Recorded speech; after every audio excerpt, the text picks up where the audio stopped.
see my latest juggling stuff. I'm going to pull this cloth out from underneath these cups and saucers without upsetting any of them. Here we go. 1, 2, 3, go! How about that? Isn't that fantastic?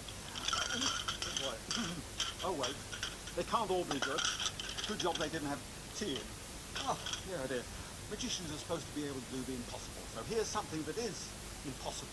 You have a solid steel bar and a solid block of wood. Now, a block of wood's got a hole right through the middle. That's to put the steel bar through. But we also have this rather strange frame, which you can see through. A hole through there. There's a hole through the side for the bar to go through. The idea is to put the block into the frame. There it goes. That's the frame. There we are. And the bar goes through the hole in the side of the block so that it's strapped, so that it cannot possibly come free of the bar unless we use a touch of magic. Here we go. 1, 2, 3, go! And there's the block. And there's the bar. And that's impossible. Now for my favourite card trick. This is a trick which I saw many, many years ago.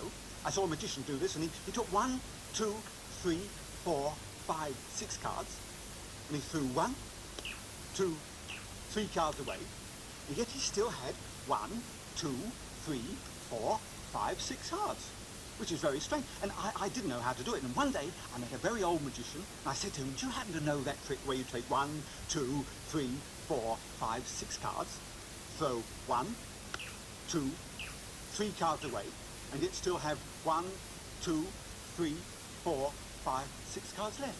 He said, yes, do you mean the one where you take 1, 2, 3, 4, 5, 6 cards, throw 1, 2, 3 cards away, and yet still have 1, 2, 3, 4, 5, 6 cards left? I said, yes, that's the one. He said, well, it's very simple, really. All you have to do is to count 1, 2, 3, 4, 5, 6 cards, throw 1, 2, 3 cards away, and then you have to wiggle your thumb, like that. Very important. You must wiggle the thumb. And when you wiggle your thumb, you will find that you have 1, 2, 3, 4, 5, 6 cards left. I said, that's marvellous. So I dashed home, and I got my cards out, and I counted 1, 2, 3, 4, 5, 6 cards, and I threw 1, 2, 3 cards away, and then I tried to wiggle my thumb like that, but I couldn't. I just couldn't wiggle my thumb. So all I finished up with was 1, 2, 3 cards. And I never have been able to do that trick. Isn't it silly? Oh, dear. I'd like to show you this. This is a present I got from my Auntie Ermintrude. It was my birthday, you see, and she gave me this. It's a bit peculiar. I mean, fancy wearing a tie like that. Really horrible, isn't it? Don't you think it's horrible? So I decided to do a little magic with it. So I'm going to take this paper tube and dangle it down into the paper tube. There we go. I said, right, go on, right you go, down we go. That's right, there we are. And you need a pair of scissors. I've got one over here. Cut the tie in half. That's it. You don't believe I've cut it here. I really have. Yes, look, here we are. Woo, 2 halves. That's marvellous. Oh, I've just seen something in the box. It's a letter. What's it say? Oh, dear Ali, I'm coming to visit you on Monday, and I hope you will be wearing your new tie. Your loving Auntie Ermintrude. Oh, we'll have to do some magic about that. Say the magic words. It's still in 2 pieces. 1, 2, 3. Hocus pocus, fish bones choke us. And we've done it. Saved again. Isn't magic wonderful?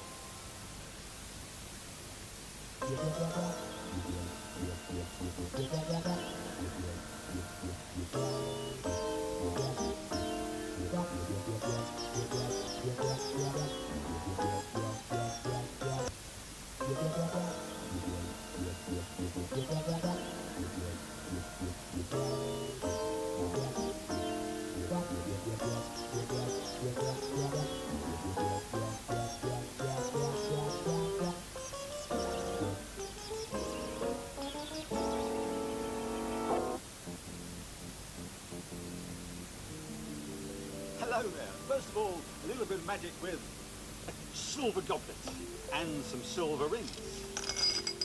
I don't know how many there are. We'll count them just to make sure. There's 1, 2, 3, 4, 5, 6, 7, 8, 9, 10, 11, 12, 13, 14, and 1 makes 15. Now the idea is they go into this silver goblet all together.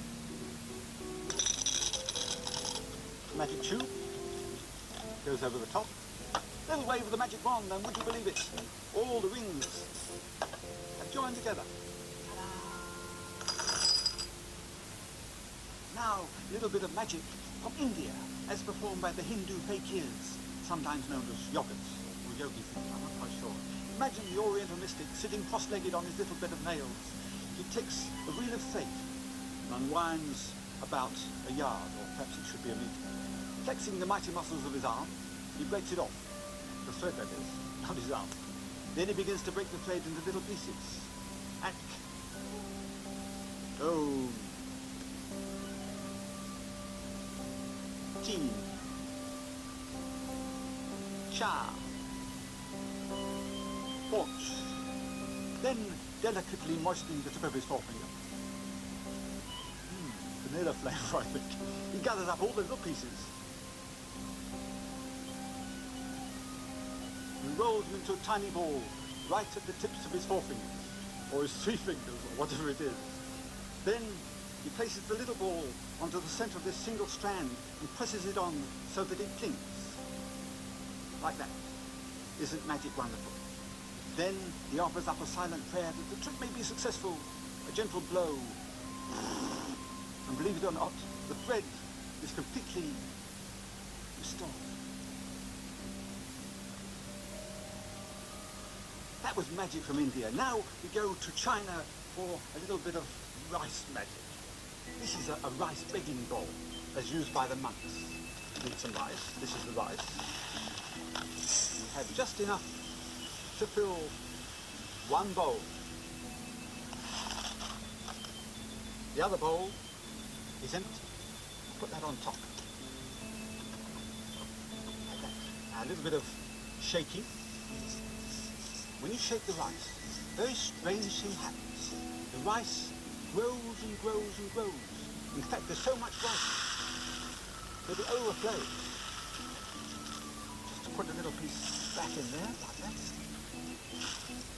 And then put the other one on top. Again. There we are. Now, this time I'm going to cover the bowl up like this. And on top, I can take this Chinese mug, which I will fill with Chinese milk. Actually, I think it's not Chinese, it's pasteurized. This goes on top, like this, and the idea of the trick is to make the milk go downwards into the bowl, and the rice come upwards into the mug. Very difficult indeed. Here we go. Let's see what's happening. Oh yes, we've done it. There's the rice in the mug. And with any luck, here is the milk in the bowl. Yes, we've done it.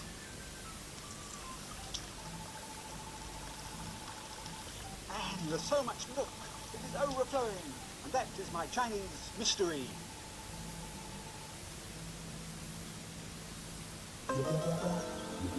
And at 4:15 tomorrow afternoon, there's some rope tricks with Alan Shaxon in 5 magic minutes.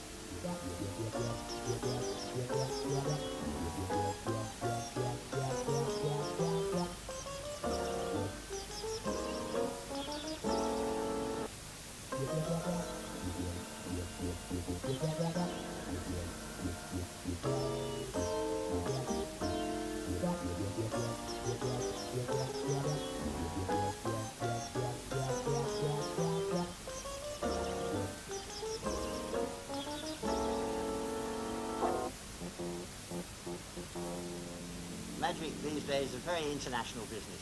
Here's a genuine piece of Chinese magic to see how carefully you're watching. Two bamboo poles, as you can see, they've cunningly drilled a hole right through the top. That's so that piece of cord can pass in between the 2 sticks.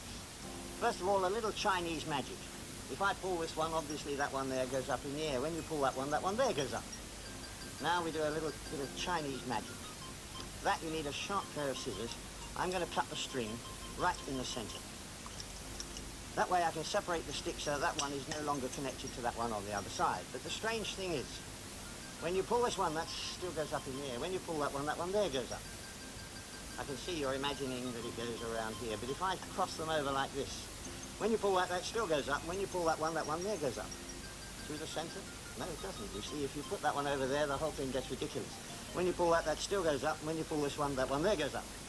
I watched the Chinaman for hours. All of a sudden, he did that. Apparently, all he did was take a little hair, tie it around there, one little pull, and that wound up the whole trick. I've never actually been to China, but I have been to India, and there I kept hearing about this amazing thing where a man took a piece of rope, he threw it in the air, and it stood up straight. A little boy climbed to the top and he disappeared. A famous Indian rope trick. I wish I could do that. Instead, I'm going to show you how to tie a knot in a piece of rope without actually letting go of the ends. It's quite simple. You do that, and you get a slip knot. That means you can slip it off. I'll do that again. You go round there. It should land in the center. If it doesn't, don't worry. It's a slip knot. That means you can slip it down a little bit. Now, this is the nearest we get to the Indian rope trick. Watch. You must have seen magicians many times on television. They always have a piece of rope and invariably a very sharp pair of scissors, rather like this. They aim for the middle of the rope, and what do? That's right, they cut the rope. Then they trim the ends away, something like this, and they squeeze this broken rope. And in some strange way it joins up. You must have wondered how they do it. Well, the whole thing is really an illusion. They don't really cut the rope, but it looks like it. Look, if I do that, that must look as if I've actually cut the rope. I'll do it again. That looks as if I've cut it twice. In fact, I haven't cut the rope, but it looks like it. Very good illusion, because later on you will believe that you actually see 3 pieces of rope. And I expect they're at home, they all look as if they're the same way. They're not really, you see. As a matter of fact, there's one little tiny one, there's one middle one, and there's one very long one. That is what is known as a stretch of the imagination. Look, if I put the ends together and blow and stretch, we've got those 3 pieces of rope again. There's number 1, there's number 2, and there's number 3. You'll remember at the beginning of all this I told you that in fact I hadn't cut the rope. Therefore it should still be in one long piece. I'll join those 2 together. Right. And then we go through that tricky little operation again up at this end, so that we have the appearance that the rope is now back where we started in one long piece. Because it's a pity about those little blemishes in the middle. If we could get rid of those, that would be a good trick. It's not easy. You have to hide away the knots, just like that. Then you hope for the best by taking hold of the end. Blow, and now we're back where we started with one long piece of rope, something like that.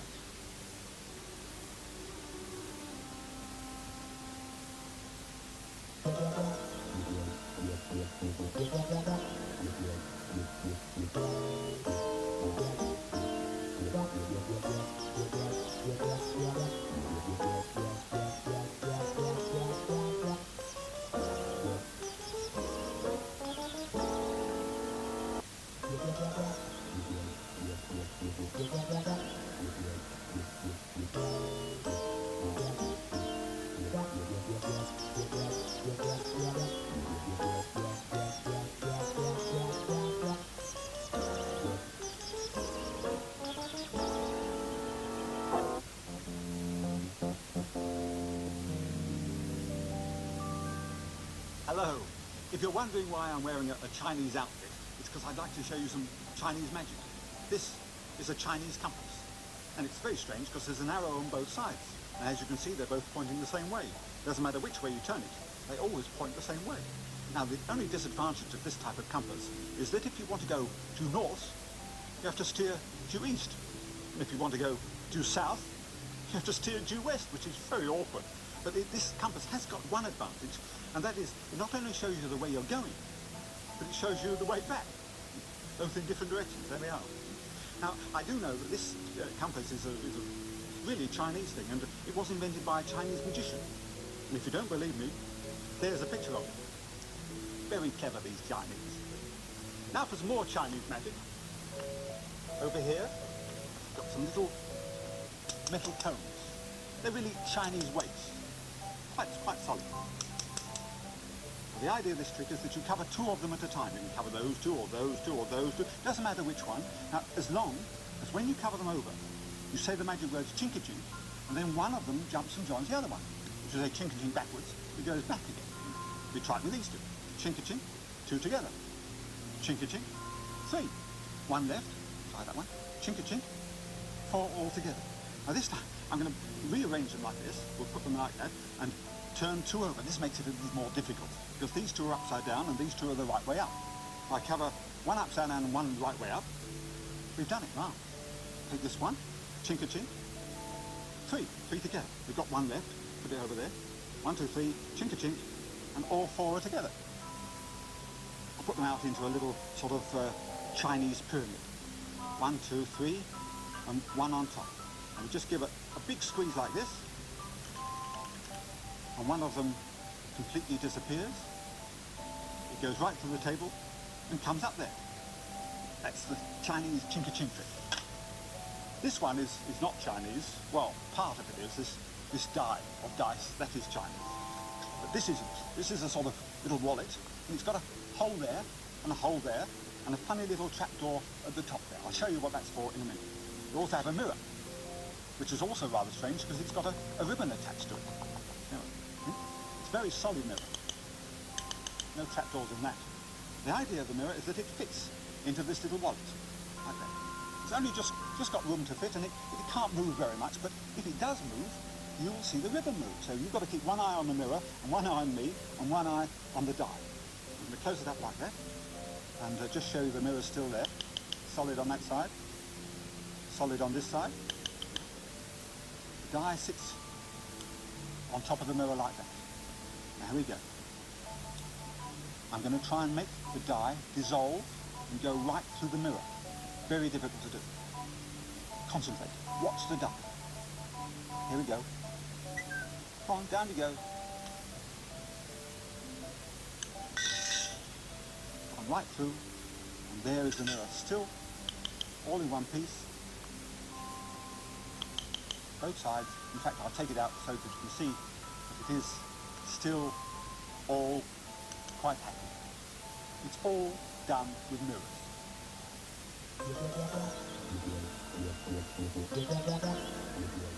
There's another 5 Magic Minutes tomorrow, and it'll be with Alan Shaxon at the same time, 4:15.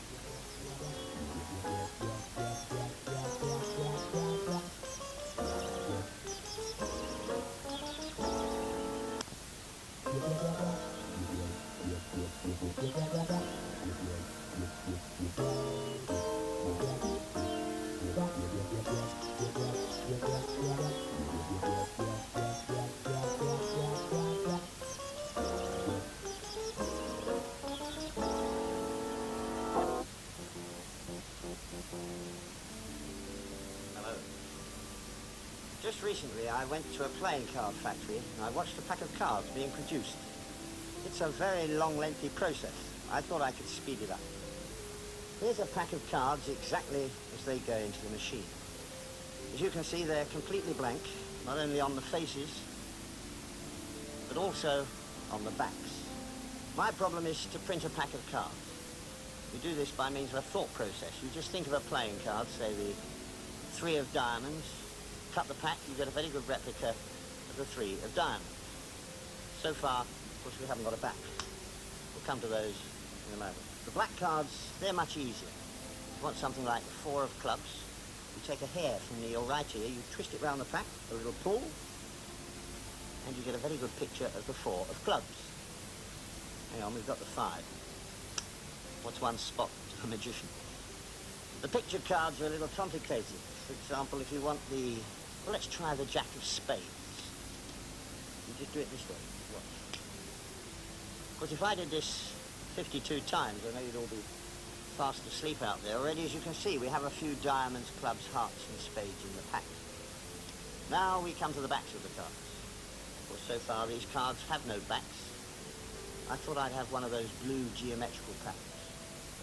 Hello, there's one there. That's nothing to worry about. That card has jumped the process. It's got a back. So far, as you can see, it hasn't got a face. Well, I think one more cut should complete our pack of cards. We now have them printed, not only on the faces, as you can see, but also on the backs. Now, there's one card that stops me making a fortune from this idea. I can never print the Joker. So whenever I do this, I have to be dead certain that I've got a spare one with me. And there we are. That's the way that I get a pack of 53 playing cards.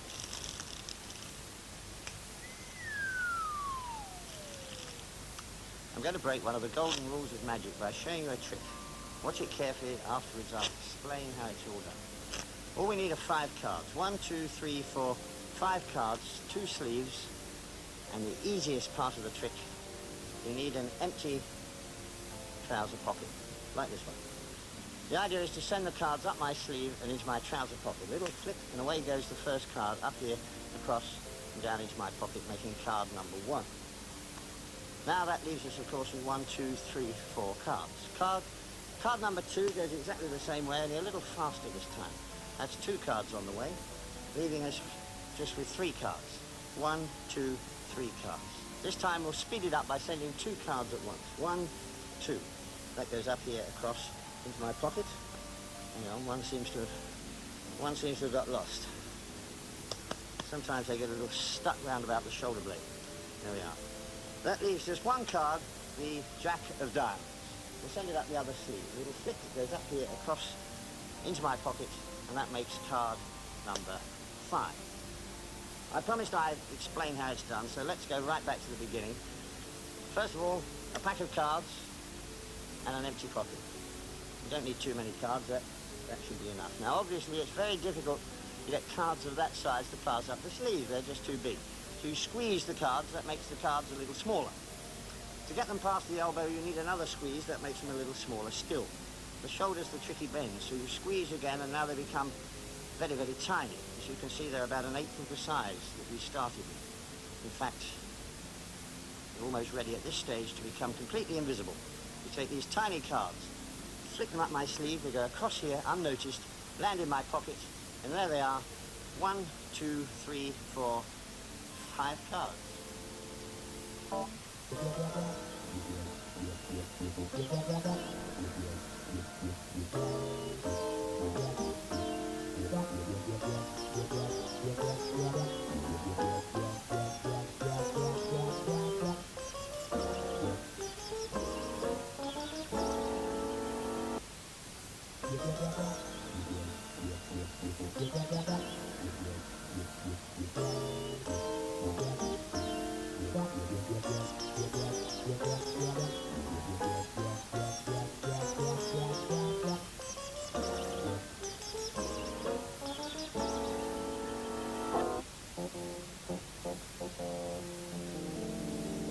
Hello.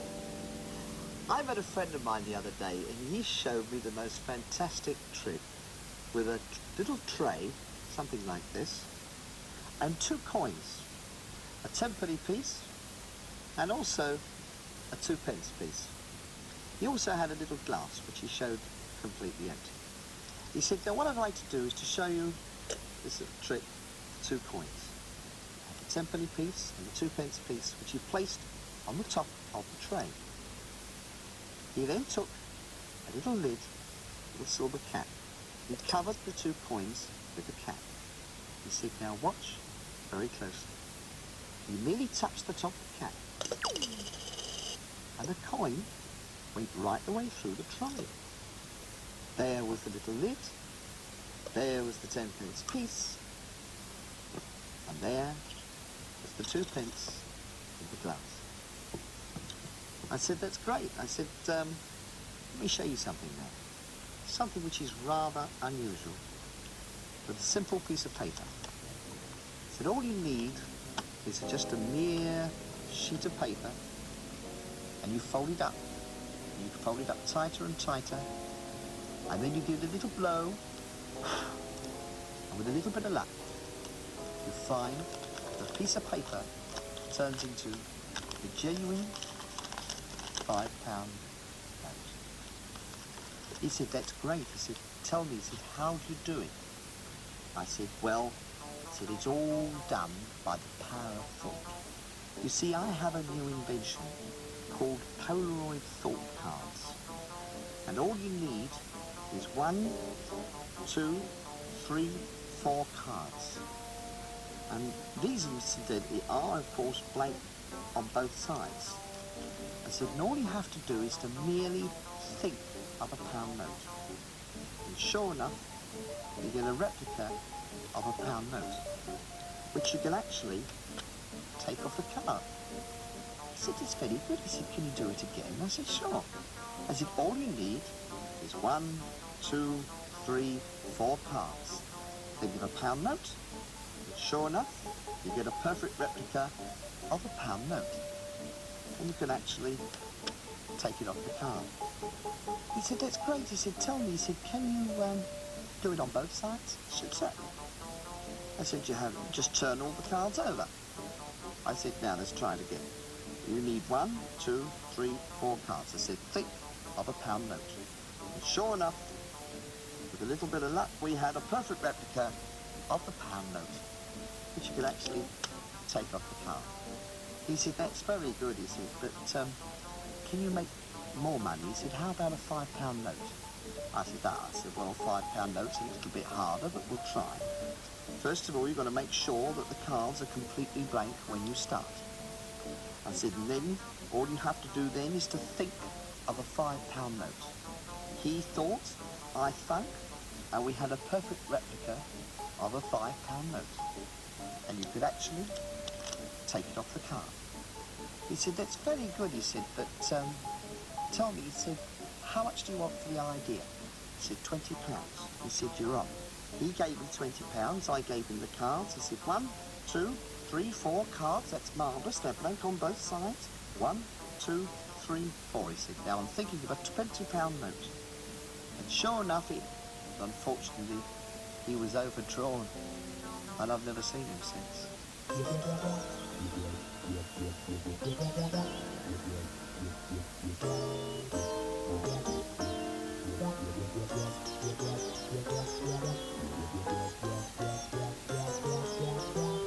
The next one of this series is on Friday, the 24th of April.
Ladies and gentlemen, now something that comes all the way from India, the mystery of the Hindu basket.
I'd like to show you this extraordinary box, and you may ask what's extraordinary about it. Well, I'll show you. It's got a lid, and there's nothing much extraordinary about that. It's got a bottom part, and inside there is a red box. Nothing extraordinary about that. If I put the lid and the bottom together, nothing extraordinary about that. Take the lid off the red box, nothing extraordinary about that. And if I try to put the blue box inside the red box, it won't go. Well, that's obvious, because it's bigger than the red box. There's no way that you could possibly get the blue box inside the red box. And that's not extraordinary. But there is one more reason why it won't go in, and that's because there's this great big weight there. And that's a little bit extraordinary. But now, having taken the weight out, the blue box will now go inside the red box. And that is extraordinary. But it's not the thing I really want to know. What I really want to know is, where on earth did this giant cannonball come from? Now, for a little bit of money magic. A little bit of money magic. We have a 10-penny piece, a twopenny piece, and a 5-penny piece. That makes 17 pence. First of all, I'm going to take away the twopenny piece. Take away the twopenny piece. Put it in my purse there. Twopence away from 17 should leave 10 and 5. That's 15. But it doesn't. It leaves 10, 11, 12, 17. This time I'll take away the 5-penny piece. There's the 5-penny piece in my purse. Open it up. Come on. Now that should leave how much?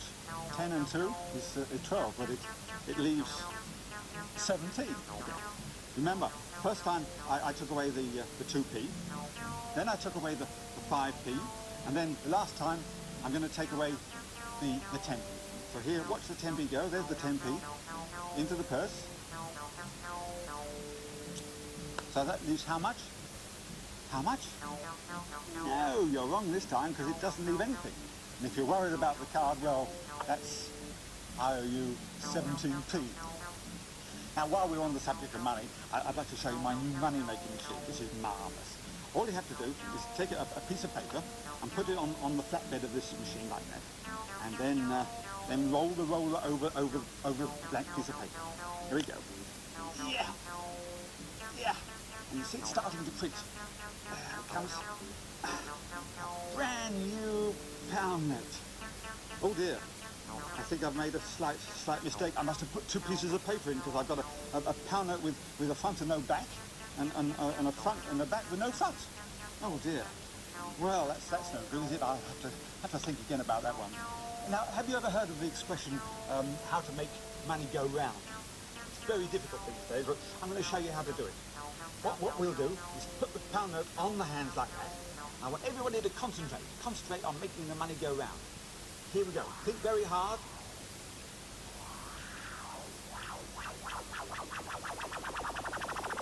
And that's what I call a real money spinner. Bye-bye.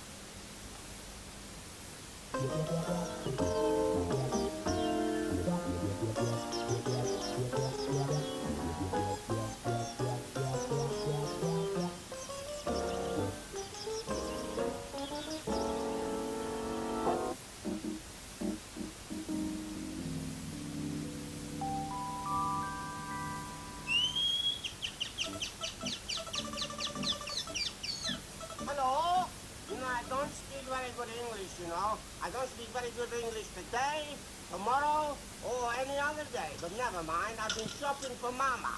Woohoo! Oh, hey, don't do that. I keep telling you, don't do it. Now, boys and girls, hey, stop that. Boys and girls, today I'm going to show you a lot of magic, Ooh, dear, yes. Do you know what the magic word is? Shall I tell you? It's abracadabra. Oh, Mama likes the flowers. Oh, that's nice. Woohoo! Yes. Oh, look, I'm going to show you a trick here with a block of wood and a piece of rope. There's the block. Hey, don't do that. I told you, don't do that. Yes, there's the block of wood. Oh, and there's the piece of rope. So I'm going to show you a trick with a block of wood and a piece of rope. Hey, I told you not to do that. No, I told you don't do that. Yeah, I know what. Let's put the tablecloth on, and we put a Mama's flowers on there, eh? That's the better. Now, here we... Oh, no! Oh, I suppose you think that's funny, huh? Yeah, well, let's put the piece of rope through the hole in a solid block of wood, like it is, and through again. Ha-ha! Lovely, lovely, lovely. There we are. Look, solid block of wood, piece of rope. Look, magic. How about that? Yes, thank you very much. Yes, you know, boys and girls, in Italy, where I come from, I've got a brother, Roberto. Oh, yes, and he's very shy. He's only a learner. Do you want to see what he looks like, eh? I'll show you. Don't laugh, eh? Hello, how are you? I've got some sweeties here. Ah, that's nice. Yes, and I make funny hats out of newspapers. Shall I show you? There's one like that. And then we have one like that. And then we have one like this. Where you going? Oh, there you are. And also living in my village, we have got an Indian living. Do you know what his name is? Shall I tell you? His name is Ram Baba. Yes, and he's a very clever Indian magician. Shall I show you what he looks like? Okay, I'll show you. Come on, Ram Baba, don't be shy. Come on, Ram Baba. Oh, yes. Yes, come along then. Please, ladies and gentlemen, I would like to show you some Indian magic, please. Look, watch, watch. Watch it get longer and bigger and longer and longer. Look, look, look, look. Watch. I'm going to sing Indian magic song and not will untie itself by magic. Oh, yes. Come along, then. Ma. Thank you. You know what, boys and girls? Hello, hello, hello. Hello? What's this? What's this? Hello, hello. Mama. It's Mama. Pronto, Mama. Pronto. Mama. Woohoo. Would you like to see what the Mama looks like? I'll show you what the Mama looks like. Because when the Mama goes to church, on a Sunday, she always wears a nicer scarf. And she always wears a nicer hat. Like it is. I'll show you, huh? Woohoo! Yeah, come along, Mama. There we are. And in her hat, she wears a nicer flower. Oh, yes. Look, that's pretty. Woohoo! And also, boys and girls, when she goes to church, she takes her umbrella. Thank you. Bye-bye.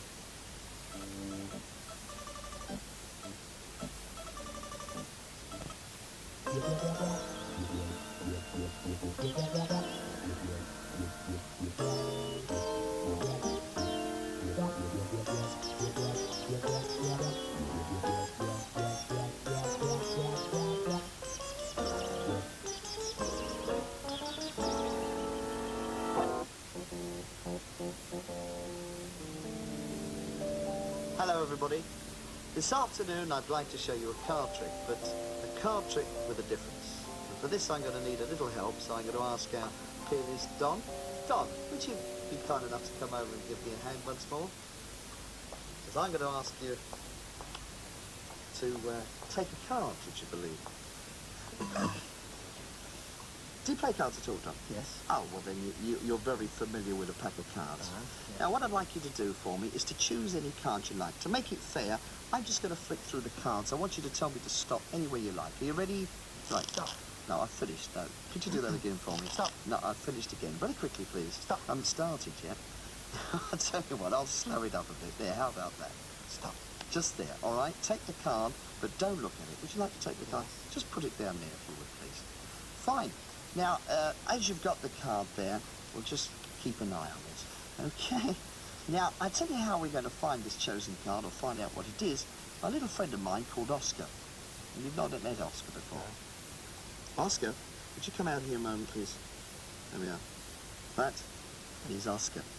Would you like to sit on the edge of the table, Oscar, please? And don't move from there, because I'll tell you what to do in a moment. Now, Oscar does like to work in the dark, so I'm going to open up this handkerchief here, and we'll place it, just move that there a little way. I'll just put it on the table, and I have here a little miniature slate, and as you can see, it is blank on both sides, okay? And what I'm going to do is to put the card inside the handkerchief with a piece of chalk, the slate inside the handkerchief, I should say. There we are. Okay. Now then, Oh, Oscar, would you mind just climbing underneath there? That's right, because he's got to write the name of the card on the slate. There you are. Now, Oscar, would you mind writing on the slate, please? Oscar, that's good boy. No, he's doing well. Oscar, don't get carried away, Oscar. Oscar, be careful, Oscar. He's definitely there, isn't he? Oscar, where are you? Huh? He's gone. He's gone again. But we do happen to have something written on the slate. It says, you have chosen the 7 of hearts. Perhaps if we have a look at the card that you did in fact choose, it's the 7 of hearts. Fine. Well, after that, a bit of excitement with Oscar, let me show you just one more card trick. Let's see now. I'll tell you what we'll do. If I fan through the cards like that, and we'll turn the others face up, what I'd like you to do, if you would please, Don, is to choose any one of those cards. Just point to any one you like and move it out. I will do exactly the same thing with face-up cards, and I'll place one down there like that. Now, you have, in fact, had a perfectly free choice of any one of those cards. Well, let's see whether we have chosen the same card. If we have, it would be rather clever, unless you've chosen a joker. It appears that we've both chosen a joker. Actually, it's not terribly difficult, really, because when you've got a full pack of jokers, it's quite easy. You see, the whole pack appears to have changed to jokers right the way through. In fact, oh, hello, we seem to have one card which is not a joker. It's the 10 of hearts. That's joker as well. Bye-bye.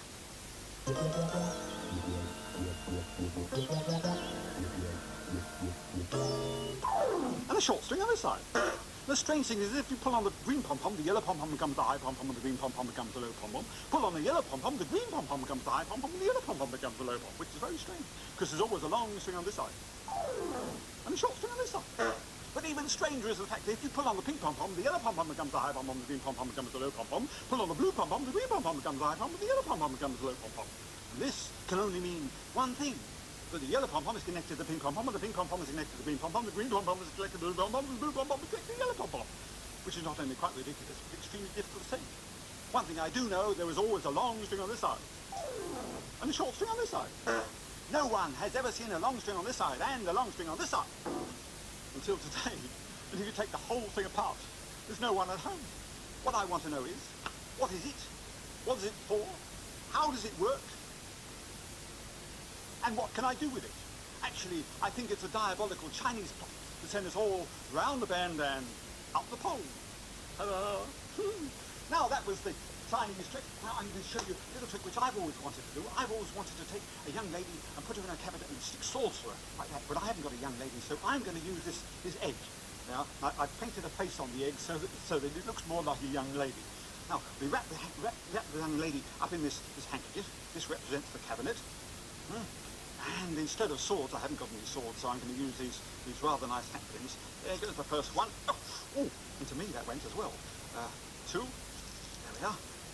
3, get in there. And 4, 5. I'm enjoying this. There she is, completely perforated and punctured in all different sorts of places. Any more perforations, she'd look like a tea bag.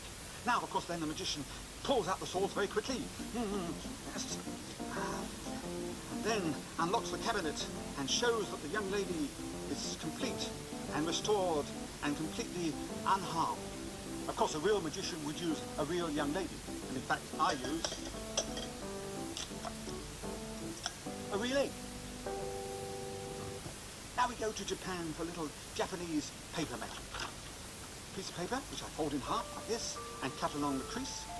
There we are. And fold it again, cut along the second crease. Now I fold it into 3, like this. 1, 2, 3. And find the crease here, and cut along that one, and cut along this one like this. And a very pretty thing happens.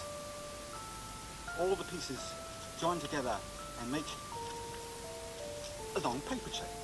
Now there should be 12 pieces. Let's make sure. 1, 2, 3, 4, 5, 6, 7, 8, 9, 10, 11, 12. I'm going to cut these into quarters. Here is the first quarter. Second quarter. Third quarter. And all this, that's the last quarter. There we go. All these separate pieces, gather them together, square them up, we'll pick those up and put those together as well. Put a little bit of fluence on, like this, and lo and behold, all joined together in one long paper chain. Very clever people, these Japanese.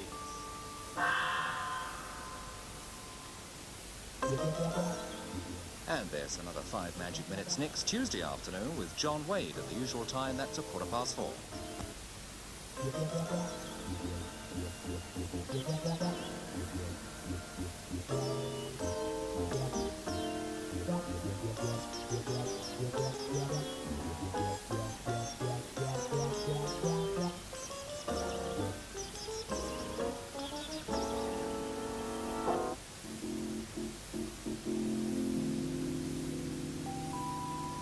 Hello, welcome to 5 Magic Minutes. And because it is 5 Magic Minutes, and I'm very bad at keeping time, the producer's given me this clock. At the end of 5 minutes, it'll go off. Now then, first trick, vanishing bird cage. There's the cage. You cover it with this cloth. On the count of 3, the cage disappears from your sight. Watch the bird cage. 1. Wait a minute, I'll show you something else. Let's do a little... Listen, I'm going to tell you a little magical story and illustrate it with music from Don over here. Now, years ago when I was young, well, not as young as that, Don, 21, I was taken to a circus. And at this circus, there was a clown who said he could do magic. That's right, magic moments. And the trick he said he could do was to vanish an elephant. Elephant! He plays a reindeer. No help to it. You haven't got elephant music. Anyway, got all his friends in the circus. We've done that.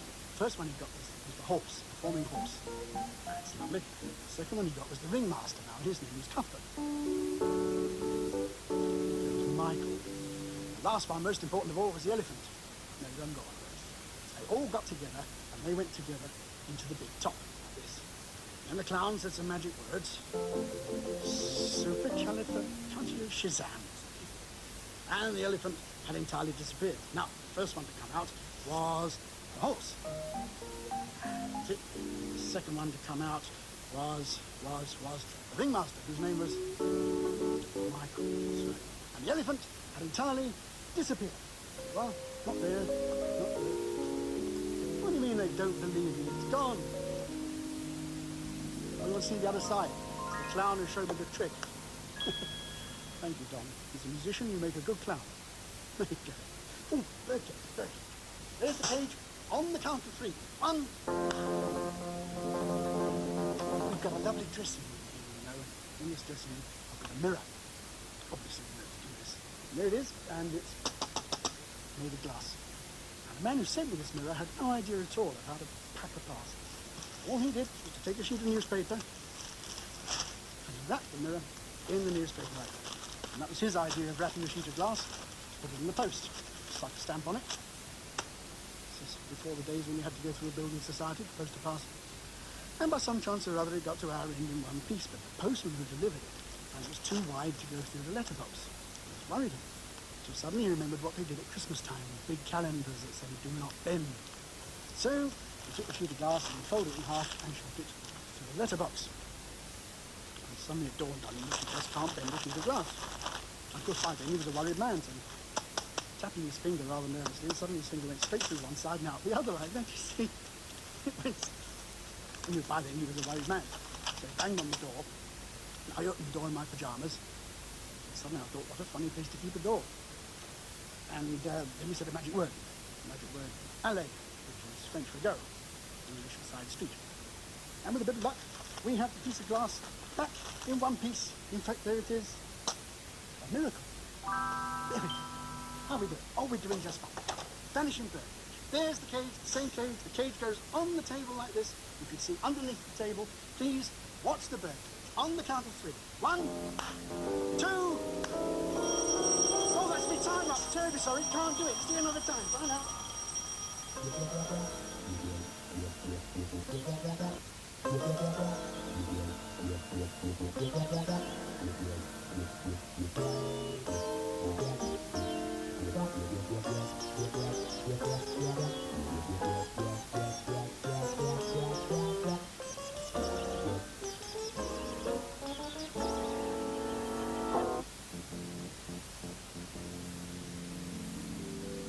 Hello again. This week I'm going to ask Don Hunt to come and join me. Don, would you like to walk this way? Don's our musical director on the show, and every week he plays the music, but this week I'm going to give him a little bit of a rest. So I'm going to do some card tricks, Don, all right? You have a pack of cards, as usual. It's very easy to do card tricks with when you've got a pack of cards. And I'm going to lay them out on the table like this, and I want you to choose one of these cards by mere chance, by rolling this die along the line of cards. Would you do that for me? Yes. It's called a die, by the way. Did you know that? 1 die, 2 dice. Singular of dice. Not many people know that. I didn't. No, roll it along, and whichever card it stops on. Well, you've stopped on 3 cards. Which one of those do you want? That one? I'll take the middle one. That's this one here. All right? Yes. Okay. I'll separate them there so that we can see what your card was. Your card's now on top. Your card is that's the lucky card it's going to be. All right. What is it? Queen of Clubs. Queen of Clubs. I have to have a look as well. All right, the Queen of Clubs. We're going to mix it into the pack so you have no idea where it is, but you're going to find it. I want you to stop me at any time you like as I run through the pack. Stop. Would you be surprised if your card was on top of the pack now? You would be surprised. Be surprised. There we are, the Queen of Clubs. It is the Queen of Clubs. Marvellous. Now, I'm going to do this again and mix them up so you don't know where it is. And I want you to throw the die onto the board and to choose a number by chance. And we'll try and make your card appear at that number. Okay, go on. 5. Okay, 5. We'll count down 5, and with any luck, 1, 2, 3, 4, and the 5th card is the Queen of Clubs. That's it. Well done. It's only luck that does it. We'll try that again. Try another number. Well, I'll mix it up first of all, so we don't know where it is. 1. Well, it's very simple if you choose one. All I have to do is click like that, and you, not click hard now, and your card jumps to the top. There we are. Queen of Clubs. Now, I'm going to lay them out into piles of a few cards each there, 4 piles of cards, and I want you to choose one of those piles of cards by putting the die on top of any one of them. Sure you're happy with that? You don't want to change your mind? You can if you want to. It's going to be awkward. I know, yes. If you'd chosen this pile here, you would have got what's that, Queen of Spades. If you'd chosen this pile here, you would have got, let's have a look, the Ace of Hearts. And this card here, 3 of Clubs, which you chose this one, and you chose, of course, the one with the Queen of Clubs on top. Now, of course, if you hadn't chosen this one, you might have chosen one of the others. Which one would you have chosen if you'd chosen one of the others? The one at the end there. Well, all I would have had to do was just give the cards a flick like that, and your Queen of Clubs would have changed to the 4 of Clubs, and over here on this pile would have been your card, the Queen of Clubs, as usual. Now, of course, you may think that I'm doing all this by sleight of hand. It's not really. It's just sheer luck. I'm going to give you a chance to prove that. I'm going to wrap these cards up in a piece of tissue paper. And I want you to take this rather lovely dagger. You pull it out of the scabbard. It's a souvenir from Istanbul. And plunge the dagger right through the cards, anywhere you like, along the top there. Anywhere you like, right? I'm the little things on the end. I'm the pink things. The green thing is the pack of cards. In there, that's it. Roll! Right to the card, right to the board. Now, with any luck, let's separate the cards. That's it. And you have separated the cards right at the Queen of Spades, your lucky card. Isn't that marvellous? Pretty good. Well, that's all for this week, folks. Thank you very much. Thank you very much, Don. Thank you for helping me. And thanks for the music of all the other weeks.